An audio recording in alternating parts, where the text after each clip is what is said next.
우리 사무엘상 16장 14에서 23절 구약성경 434면에 있습니다. 말씀 앞에 겸손히 일어나서 함께 교독으로 말씀을 읽겠습니다. 사무엘상 16장 14절입니다. 여호와의 영이 사울에게서 떠나고 여호와께서 부르시는 악령이 그를 번뇌하게 한지라. 사울의 신하들이 그에게 이르되 보소서, 하나님께서 부르시는 악령이 왕을 번뇌하게 헌즉 원하건대 우리 주께서는 당신 앞에서 모시는 신하들에게 명령하여 수금을 잘 타는 사람을 구하게 하소서. 하나님께서 부리시는 악령이 왕에게 이를 때 그가 손으로 타면 왕이 나으시리다 하는지라. 사울이 신하에게 이르되 나를 위하여 잘 타는 사람을 구하여 내게로 데려오라 하니 소년 중 한 사람이 대답하여 이르되 내가 베들레헴 사람 이새의 아들을 본즉 수금을 탈 줄 알고 용기와 무용과 구변이 있는 준수한 자라. 여호와께서 그와 함께 계시더이다 하더라. 사울이 이에 전령들을 이새에게 보내어 이르되 양치는 내 아들 다윗을 내게라 보내라 하매 이새가 떡과 한 가죽 부대에 포도주와 염소 새끼를 나귀에 실리고 그의 아들 다윗을 시켜 사울에게 보내니 다윗이 사울에게 이르러 그 앞에 모셔 섬에 사울이 그를 크게 사랑하여 자기의 무기를 드는 자로 삼고 또 사울이 이새에게 사람을 보내어 이르되 원하건대 다윗을 내 앞에 모셔 서게 하라. 그가 내게 은총을 얻었느니라 하니라. 함께합니다. 하나님께서 부르시는 악령이 사울에게 이를 때 다윗이 수금을 들고 와서 손으로 탄즉 사울이 상쾌하게 났고 악령이 그에게서 떠나더라. 아멘. 이는 살아계신 하나님의 말씀입니다. 자리에 앉으시기 바랍니다. 기도하고 말씀을 함께 나누겠습니다. 하나님 아버지, 제 수요일 사순절을 시작하는 귀한 수요일 밤에 하나님께서 우리에게 하나님의 말씀을 통하여 다윗을 통하여 예수 그리스도의 복음으로 우리를 인도하셔서 우리에게 다윗이 주신 하나님의 놀라운 말씀이 우리의 삶의 현실에서 날마다 구현되도록 역사해 주옵소서. 다윗의 우선 오신 예수님을 다윗의 말씀을 통하여 다시금 깊이 만나도록 우리에게 말씀을 깊이 연구하고 말씀의 깊이와 넓이를 더하도록 하나님께서 지혜와 명철을 덧입혀 주옵소서. 사순절 동안 주님의 고난을 깊이 묵상하게 하시고 그 고난이 바로 나를 위한 고난임을 알게 하셔서 날마다 주의 십자가 앞에 회개함으로 구원에 이르게 하시고 회개함으로 부활의 소망에 이르도록 축복하여 주옵소서. 오늘도 말씀을 통하여 하나님의 놀라운 역사를 체험하는 말씀의 신비와 말씀의 맛을 보는 귀한 시간 되기를 예수님의 이름으로 감사하며 간절히 축복하며 기도 올려드리옵나이다. 아멘. 하나님께서 다윗에게 기름을 부어 왕으로 삼으신 이야기를 이미 살펴보았습니다. 하나님께서 사람들의 기준이나 안목으로 선택하시고 부르시는 분이 아님을 배웠습니다. 그러므로 우리 신앙인에게 인간적인 기준과 안목으로 사람을 평가하지 않으려는 노력이 필요합니다. 또한 사람들은 여전히 사람의 안목으로 사람을 평가하고 판단하는 경향이 있지만 그것 때문에 우리 삶이 휘둘리고 실망할 필요가 전혀 없음을 배웠습니다. 왜냐하면 하나님의 정확하고 최종적인 평가가 남아있기 때문입니다. 옆 사람에게 인사합시다. 하나님이 최종 평가하십니다. 여러분, 하나님의 평가를 끝까지 바라보시기 바랍니다. 사람들은 잘못 보지만 하나님은 최종적인 평가를 내리시는 분이에요.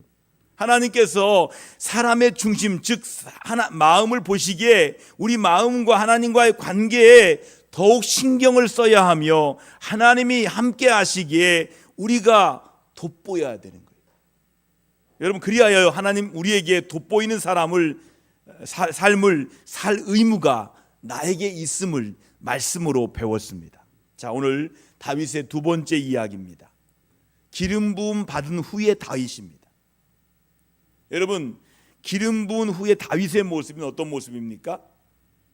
다윗이 기름 부음을 받은 후에 그의 삶이 어떠했는지를 알아보려고 합니다. 다윗의 삶 속에서 가장 큰 변화의 분기점은 그가 기름 부음을 받은 사건이었어요. 이 다윗의 사건은 삶을 보면 기름 부음 받기 전과 기름 부음 받은 후 이 사건으로 나눌 수 있어요. 그래서 그의 삶은 기름 부음이 받기 전과 후로 나눌 수가 있습니다.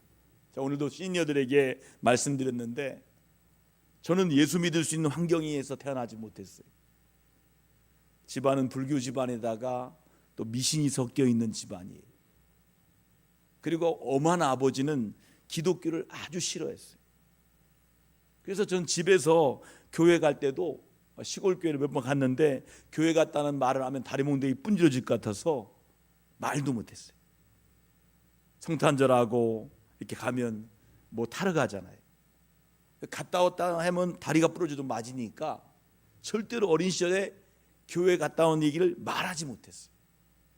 그만큼 교회와 먼 집안에 살았어요. 하나님께서 저를 천안에 인도하셔서 천안에서 교회 바로 옆에 있는 하숙집에서 교회를 처음으로 접하게 됩니다.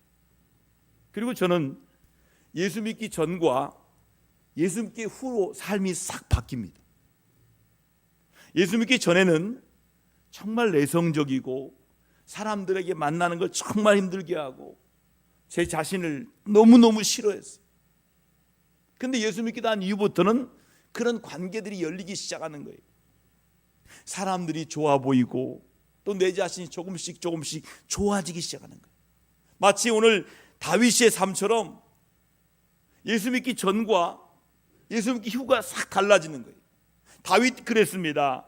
그의 삶이 두 삶으로 나눠졌는데 기름 부음이 받기 전과 그 후로 나눌 수가 있었어요. 그러면 오늘 성경의 이야기를 먼저 들어보도록 하겠습니다. 오늘의 이야기인데 여호와께서 명령하신 대로 사무엘 선지자는 베들레헴에 살고 있는 이새를 찾아가 그의 막내 아들인 다윗에게 새로운 왕이 되도록 그의 머리에 기름을 부었습니다. 그리고 그는 그가 살았던 라마로 돌아갔습니다. 다윗은 기름 부음을 받은 후에 여호와의 영이 그에게 들어가 큰 힘으로 역사하기 시작했습니다. 한편 여호와의 영이 사울에게서 떠나갔습니다. 그리고 여호와께서 그에게 나쁜 영을 보내셔서 괴로움을 당하게 하셨습니다. 어느 날 사울왕의 신하들은요, 괴로움을 당하는 사울왕에게 이렇게 말했습니다. 하나님이 보내신 나쁜 영이 왕을 괴롭히고 있습니다.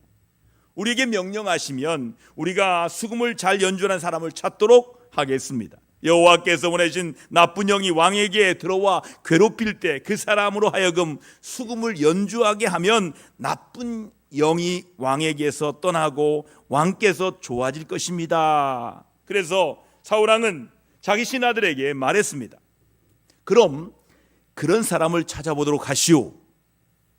수금을 잘 연주하는 사람이 있으면 나에게 데려오도록 하시오. 그러자 한 소년이 사울왕에게 말했습니다. 베들레헴에 이새라는 사람에게 수금을 잘 연주하는 아들이 있는데 제가 그 사람이 수금을 연주하는 것을 본 적이 있습니다. 그 사람은 용감하고 싸움도 잘할 뿐만 아니라 말도 잘하고 잘생겼습니다. 무엇보다도 여호와께서 그 사람과 함께 하시는 것을 알 수 있었습니다. 그리하여 사울왕은 이새에게 사람을 보냈습니다. 사울왕이 당신의 양치는 아들 다윗을 왕궁으로 보내기를 원하십니다. 이 말을 듣고 이새는 빵과 포도주를 들어있는 가죽 부대를 나귀에 실었습니다. 또한 염소새끼 한 마리도 준비했습니다. 이새는 자신의 아들 다윗과 함께 준비한 물건들을 사울왕에게 보냈습니다. 그래서 그때부터 다윗은 사울왕에게 가서 그를 섬기게 되었습니다. 사울왕은 다윗을 매우 사랑하였고 다윗을 자신의 무기를 들고 다니는 사람으로 삼았습니다. 사울왕은 이새에게 다시 사람을 보내 말했습니다. 다윗이 왕궁을 머물면서 나를 섬기게 해주시오. 다윗이 내 마음에 두오.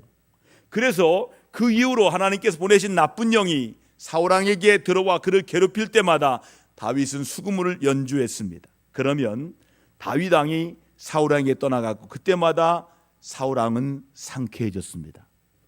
그렇다면 다윗이 여호와의 선택을 받고 여호와의 영이 충만을 체험한 후에 그에게 어떤 일이 일어났을까요?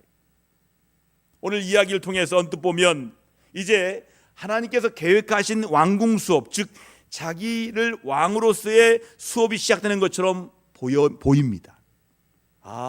이제 다윗이 이제 궁에 들어가서 왕 수업을 받고 있다, 이렇게 보여집니다. 하나님께서 사울 왕에게 나쁜 영을 보내셨고 그 괴로움을 수금 음악으로 치료해 줄 사람을 찾게 하셨는데, 그때 음악 치료사로 다윗이 선정되어 수금 연주로 사울 왕을 옆에서 섬기게 되었습니다. 그리고 사울 왕은 그를 사랑하게 되었습니다.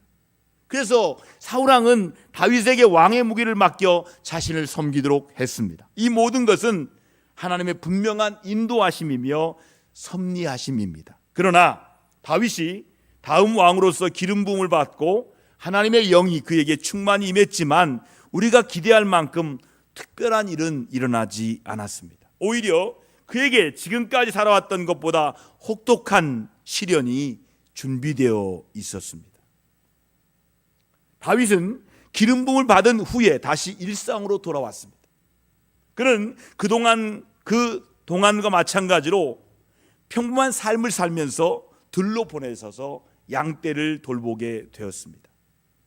다윗 그는 왕위를 오르기 전에 15년 내지 20년 동안 시련을 겪으며 기다리면서 훈련을 받아야 했습니다. 그는 오랜 시간 동안 왕 같아 보이지 않은 왕이었습니다. 하나님의 선택과 하나님의 영의 충만을 체험했지만 겉으로 달라진 모습은 아무것도 없는 것처럼 보였습니다. 그렇다면 사무엘 선지자를 통해서 왕이 될 것이라는 기름 부음 받은 후에 다윗에게 어떤 일이 일어났을까요? 첫째로, 그는 사울 왕궁에 들어가 사울 왕을 섬기는 종이 되었습니다. 그리고 그 과정이 그가 왕이 되기 위해 받아야 할 왕 수업 과정으로 들어간 것이 아니었습니다. 또한 그러한 왕궁 생활마저도 길지 않았습니다. 두 번째는 그 뒤에 오랫동안 사울 왕에게 쫓겨다니는 신세가 되었습니다. 사울 왕은 그를 죽이기 위해 엄청난 노력을 합니다. 왜냐하면 다윗 입장에서 왕궁에 들어가 사울 왕 옆에서 받은 왕으로서의 수업은 너무 짧았고 광야에서의 험난한 수업은 지나치게 길었는지 모릅니다. 세 번째로, 그는 왕이 되기 위해 너무나 오랫동안 기다려야 했습니다. 저와 여러분은 성경을 통해 다윗 그가 15년에서 20년 동안 사울에게 쫓겨다니며 괴로운 삶을 산 것을 말씀을 통해 알고 있습니다. 그는 언제까지일지 모르는 가운데 계속 쫓기는 괴로운 삶을, 하염없이 기다리는 삶을 살아야 했습니다. 그렇다면 다윗으로 하여금 혹독한 시련의 시간을 갖도록 왜 허락했을까요? 그 다음은 다음과 같습니다. 하나님께서 다윗으로 하여금 고난을 통해 훈련을 받고 광야 훈련을 통해 그가 성숙하기를 원하셨다는 것입니다. 여러분, 하나님께서는요, 인간들이 자신들의 안목으로 뽑은 사울왕도 사랑했습니다. 그래서 그를 인격적으로 대하시며 그 사울왕이 회개하기를 기다리고 기다리셨습니다. 그러면서 동시에 회개하지 않는 사울왕을 통해서 다윗을 훈련시켜 사울왕과 같은 사람이 되지 않도록 하셨습니다. 여러분, 하나님께서는 어린 다윗을 택하셔서 그를 광야 훈련학교에 입학시키셨어요. 사울왕이라 다윗의 아들로서 후에 스스로 왕이 되고자 했던 압살롬 같은 사람은 그 훈련 과정을 입학하지 않았습니다. 어떻게 보면 다윗은 기름 부음을 받고 얼마 되지 않아 왕으로서 인간적인 조건을 다 갖춘 것처럼 보이기도 했습니다. 사무엘상 16장에 보면 다윗은 기름 부음 받고 사울 왕궁에 들어가 왕을 섬기게 되었고 왕을 음악으로 치료하며 왕의 무기를 맡은 사람이 되었습니다. 여러분, 왕의 무기를 맡다는 것은 다윗이 왕의 절대적인 신뢰를 받았음을 의미합니다. 사무엘상 17장에 보면 골리앗을 물리침으로 전쟁 영웅이 되었습니다. 그리고 그로 인해서 18장에 왕의 사위가 됩니다. 사무엘상 20장에 보면 사울 왕이 아들 요나단이 그의 막역한 친구가 됩니다. 어쩌면 이런 조건들만으로 보면 일반적으로 왕으로서 충분한 자격이 되었을 것입니다. 영적으로 기름 부음 받고 여호와의 영이 충만했으며 이미 신정 국가의 왕으로서 자격을 충분히 갖추게 되었습니다. 또한 왕의 신임과 사랑을 받았으며 전쟁의 영웅이 되었고 왕의 사위가 되었고 왕자의 막역한 친구가 되었으니 왕이 되는데 어떤 준비가 더 필요하다고 말할 수 있을까요? 그런데 문제는 바로 거기에 있었습니다. 다윗의 시련은 어떻게 보면 그런 조건 때문에 시작된 것이었습니다. 사울왕은 다윗이 전쟁 영웅이 되고 백성들의 신임을 받게 되자 여인들의 유행가가 있었어요. 사울왕은 천천, 다윗은 만만. 이 유행가를 듣자 사울 자신이나 자신의 아들 요나단의 정적이 될 것을 두려워했습니다. 그래서 다윗 그를 견제하기 위해 자신의 딸을 아내로 맡게 하여 사위로 삼았습니다.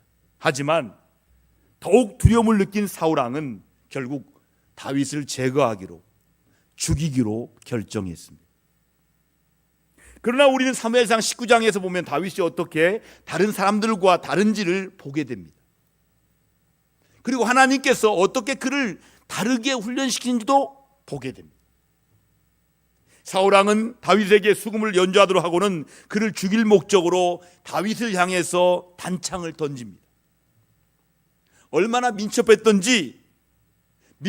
다윗은 그 창을 피하여 도망갈 것이 아니라 뽑아서 되던져야 합니다.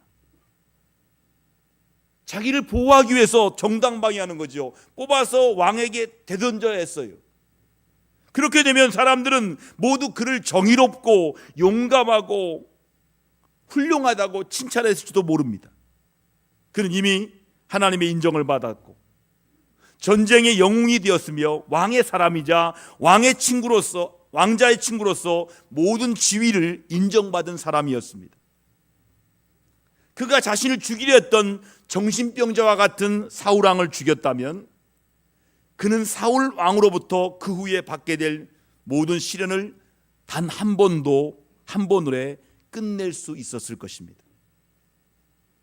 그러나 그것이 바로 다윗이 광야 훈련학교에 입학하지 않은 사람들과 다른 점이었어요. 만약에 다윗이 사울의 창을 되던졌다면 그는 수많은 정적을 갖게 되었을 것이고 아마도 2, 3년 뒤에는 그도 사울왕과 똑같은 사람이 되었을지도 모릅니다. 분명 사울왕은 사리에 맞지 않고 정신병자와 같은 행동을 하는 사람이었습니다. 비록 그렇다고 할지라도 다윗은 사울왕이 하나님의 기름 부음을 받은 사람이라는 사실과 하나님의 주권의 무게를 알았기 때문에 창을 되던지지 않고 그 자리를 피하고 도망친 것입니다. 그렇다면 하나님이 다윗이 사무엘 선지자를 통해 하나님으로부터 기름 부음을 받고 15년, 20년을 쫓겨다니며 광야 학교에서 훈련을 받은 것은 어떤 의미가 있을까요? 첫 번째 의미는 이렇습니다. 그러한 훈련은 다윗의 그 정체성을 분명하게 드러내 주었으며 그것이 우리 신앙인의 정체성이 어떠해야 되는지를 가르쳐 주었어요. 다윗이 왕궁에 들어가서 사울왕을 섬기게 된 것은 놀라운 일입니다. 그는 사울왕을 섬기는 왕이 되었기 때문이에요. 사실상 다윗이 종으로서 사울을 섬기게 된 것이야말로 그가 왕으로 이스라엘을 통치하는 것과 같았습니다. 신약의 예수님께서 이 땅에 오신 목적을 분명하게 알고 계셨어요. 자, 우리 같이 말씀 읽어볼까요? 마가복음 10장 45절 같이 읽습니다. 인자가 온 것은 섬김을 받으려 함이 아니라 도리어 섬기려 하고 자기 목숨을 많은 사람들의 대동물로 주려 함이니라.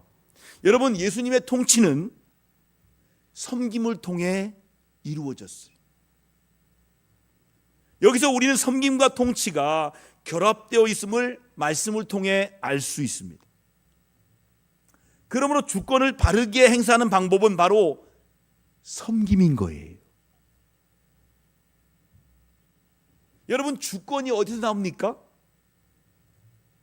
통치가 어디서 나옵니까? 섬기는 것에서 나오는 거예요. 여러분, 우리가 하는 일은 결국 우리의 본질을 드러냅니다. 우리가 어떤 일을 하고 있느냐가 우리의 가치관과 우리의 정체성을 드러내는 거예요. 다윗은 악기 연주를 통해 혼란에 빠져 있는 사울 왕을 치료했습니다.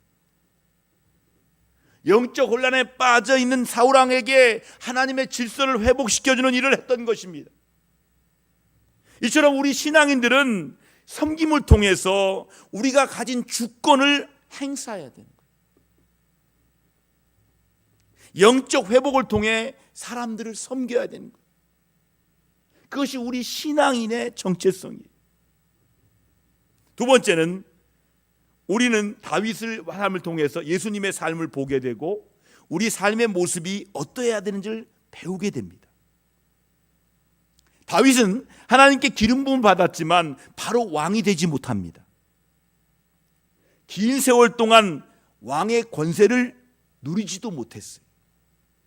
그는 오로지 하나님의 약속을 의지하여 고난 속에 살면서 현실을 극복하는 삶을 살았습니다. 이것이 바로 예수님의 삶의 모습이었고 어쩌면 우리 신앙인의 모습입니다.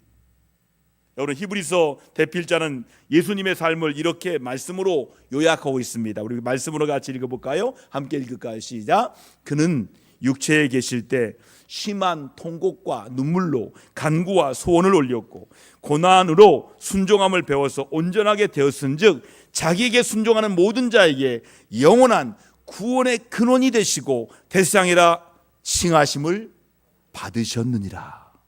히브리서 5장 7절에서 10절 말씀을 요약했습니다.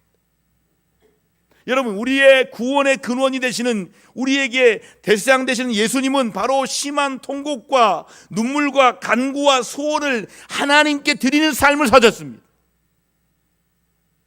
하나님이신 그분께 고난을 통해 순종을 배우셨고 스스로 온전하게 되셨던 것입니다. 이것은 모든 신앙인의 삶이 예수님의 삶과 같고 다윗의 삶과 같은 면이 있음을 그대로 보여줍니다. 여러분, 하나님께서 원하시는 우리의 신앙인의 모습은 저절로 되는 것이 아니고 쉽게 편하게 되는 것도 아닙니다. 하나님의 사람으로서의 고견한 성품을 쉽게 얻어지는 법이 없습니다. 여러분, 이러한 삶의 모습은 창세기의 요셉의 삶 속에서 살펴볼 수가 있습니다. 우리는 요셉을 통해서도 하나님께서 당신이 선택하신 한 사람을 어떻게 연단하셔서 하나님의 사람으로 세우시는지를 살펴볼 수가 있습니다. 다음 시편 말씀, 요셉의 삶에 대한 특별한 요약을 확인할 수가 있습니다. 시편 105편 17에서 22절 말씀 다 같이 읽습니다. 함께 합니다. 그가 한 사람을 앞서 보내셨음이요 요셉이 종으로 팔렸도다. 그의 발은 차고가 차고 그의 몸은 쇠사슬에 매였으니 곧 여호와의 말씀이 응할 때까지라. 그의 말씀이 그를 단련하였도다. 왕이 사람을 보내어 그를 석방하며 뭇 백성의 통치자가 그를 자유롭게 하였도다. 그를 그의 집의 주관자로 삼아 그의 모든 소유를 관리하게 하고 그의 뜻대로 모든 신하를 다스리며 그의 지혜로 장로들을 교훈하게 하였도다. 아멘. 하나님께서 어린 요셉을 택하셔서 그를 훈련시키십니다. 아버지의 사랑을 받고 아버지의 끊임없는 편애 속에 살던 요셉이 하루아침에 종이 됩니다. 그리고 하루아침에 감옥살이 합니다. 그런데 이 모든 과정이 하나님의 훈련이었어요. 하나님의 요셉이 훈련을 시키는 거예요. 종호를 통해서 가정 경제를 가리킵니다. 감옥에 가서 정치를 가리키는 거예요. 정치범이 수용한 감옥이었거든요. 요셉은요, 가정 경제를 알았어요. 보디발의 가정에서 가정 살림을 해봤잖아요. 그는 정치꾼들의 모사를 알았어요. 감옥 속에서 죄인들을 통하여 야, 죄는 이렇게 지는 거구나, 야, 정치는 이렇게 하는 거구나, 다 알게 되는 거예요. 하나님이 훈련시키고 키우시는 거예요. 그래서 애굽의 총리와 모든 사람이 영적 지도자감으로 삼으셨어요. 그리고 어린 다윗을 택하셔서 하나님의 사람이자 위대한 믿음의 영웅으로 만들어 가셨어요. 이렇게 하나님의 사람을 세우셨던 것처럼 하나님께서는 오늘도 우리를 택하셔서 이러한 인물들로 성장시키기 원하심을 깨달아야 되는 거예요. 여러분, 그런 점에서 우리가 신앙생활 중에 만나는 고난과 시련이 바로 우리를 하나님의 사람으로 완성해가는 광야 훈련 학교와 같은 것임을 깨달아 알아야 됩니다. 세 번째로, 이런 광야 훈련 학교에서 고난과 시련을 지내는 것이 우리 스스로를 책임지고 감당해야 하는 것이 아니라는 거예요. 모든 과정 가운데 성령님이 도우심이 우리와 함께 할 것입니다. 옆 사람에게 인사합시다. 성령님이 함께 하십니다. 여러분 스스로 하는 게 아니에요. 나 혼자 하는 게 아니에요. 하나님이 나와 함께 하셔요. 성령님이 나와 함께 하셔요. 여러분, 다윗의 인생에도 이 의미와 방향을 근본적인 전환을 가진 체험이 있었어요. 바로 그것이 뭡니까? 하나님께서 선택하여서 기름 부음 받고 성령님이 그를 감동시킨 사건이었어요. 그는 이날 이후로부터 다른 삶을 살 수밖에 없었어요. 다윗의 그러한 체험한 후에 눈을 띄는 변화가 없는 것처럼 보일 수도 있어요. 별로 변화가 없어요. 그렇다고 해서 성령님께서 그를 내버려 두신 것이 아니었어요. 그날 이후로 성령님께서 다윗을 혼자 놔두지 않으셨어요. 그러한 증거는 지난 시간에 살펴보았듯이 다른 사람들이 보기에도 하나님께서 그와 함께 하심이 나타났기 때문이에요. 사무엘상 16장 18절 같이 한번 읽겠습니다. 함께 합니다. 시작. 내가 베들레헴 사람 이새의 아들을 본즉 수금을 탈 줄 알고 용기와 무용과 구변이 있는 준수한 자라 여호와께서 그와 함께 계시도이다. 여러분, 이런 말을 들어야 돼요. 아무개 권사님이 하나님과 함께 계시도이다. 아무개 장로님이, 아무개 집사님이, 아무개 목사님이 하나님과 함께 계시도이다. 이런 말을 들어야 돼요. 옆 사람에게 인사합시다. 하나님이 함께 계시도이다. 그 말을 들어야 되는 거예요. 하나님께서 그와 함께 하시기 때문에 그는 세상 사람들이 보기에도 대단한 사람이 되어 가고 있었던 거예요. 그러므로 하나님의 선택하심과 우리를 완성하심에 대한 우리의 책무는 바로 하나님의 약속을 붙드는 거예요. 그것에 대한 하나님의 보장이었어요. 그때부터 성령님을 통해 우리를 감동하시는 것입니다. 그러면 그 말씀이 우리를 단련하며 성령께서 우리를 그 말씀대로 이끄실 줄 믿으시면 아멘 합시다. 오늘 수요 기도에 다윗이 기름 부음 받은 이후의 이야기에서 우리가 깨달아야 할 교훈들이 있습니다. 다윗의 이야기에서 우리가 깨달아야 할 교훈을 생각해 봅시다. 첫 번째로, 우리 신앙인이 하는 일을 통해 우리는 신앙인으로서 자기 정체성을 드러내게 되어 있어요. 우리 신앙인은 다른 사람을 섬기도록 부름을 받았어요. 우리에게 주어진 권한과 주권과 능력은 다른 사람을 섬김으로 드러나야 되는 거예요. 그것이 우리의 정체성이라는 거예요. 여러분, 우리 신앙인에는 주님을 만나고 성령을 체험한 사건이 바로 근원적 체험이 됩니다. 이로써 우리의 정체성과 우리의 인생은 섬김의 사람으로 바뀌게 되었습니다. 한번 따라합시다. 내가 섬기는 사람이 되었네. 여러분 보세요. 어떤 사람이 영향력이 있습니까? 섬기는 사람이 영향력이 있어요. 백발이 성성한데 교회를 섬겨요. 백발이 성성한데 허리는 굽은데 하나님의 전을 섬겨요. 그런 사람에게 하나님이 역사하는 거예요. 이거 해 저거 해 이게 아니에요. 제가 아까 우리 시니어들에게 말씀드렸어요. 우리 교회 어떤 분을 대해서 얘기하면서 내가 시키지도 않은데도 그렇게 하시대요. 나 시킨 적 없어요. 근데 알아서 하는 거예요. 알아서 섬기는 거예요. 얼마나 아름답게 보이는지 몰라요. 여러분, 어떤 사람이 아름답습니까?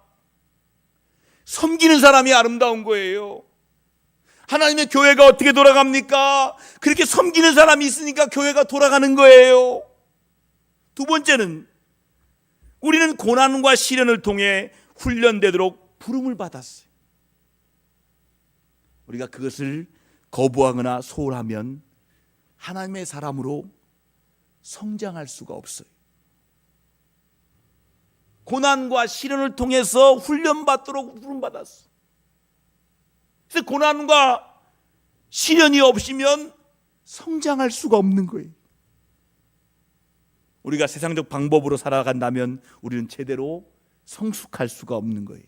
마지막 교훈은 하나님께서 우리를 택하시고 우리를 훈련시키는 것에 대한 우리 책임은 하나님의 약속을 붙들고 그것이 우리를 단련시키도록 맡기는 거예요.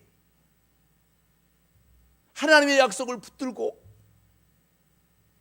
그 하나님의 약속 때문에 내가 단련시키는 것을 맡기는 거예요. 그러면 하나님께서 성령님을 통해 도우시고 그 끝을 보장해 주실 것입니다. 말씀을 같이 읽습니다. 말씀 마지막 말씀입니다. 함께 읽을 때 우리 로마서 5장 1절에서 4절 같이 천천히 읽습니다. 함께 합니다. 시작. 그러므로 우리가 믿음으로 의롭다 하심을 받았으니 우리 주 예수 그리스도로 말미암아 하나님과 화평을 누리자. 또한 그로 말미암아 우리가 믿음으로 서 있는 이 은혜에 들어감을 얻었으니 하나님의 영광을 바라고 즐거워하느니라. 다만 이뿐 아니라 우리가 환난 중에도 즐거워하나니 이는 환난은 인내를, 인내는 연단을, 연단은 소망을 이루는 줄 알미로다. 아멘. 여러분, 이 말씀대로 우리가 기름 부음 받은 이후의 다윗의 모습대로 광야의 훈련학기를 통해 시련과 환난을 통해서 하나님이 나를 빚어가는 것을 알고 믿고, 혹시 훈련 중에 계신 분들이나 시련과 고난 중에 있는 분들이 있으면 오늘 말씀 약속 붙들고 우리 간절히 말씀 붙들고 다윗처럼 훈련받게 해달라. 우리 통성으로 함께 말씀 붙들고 기도하겠습니다.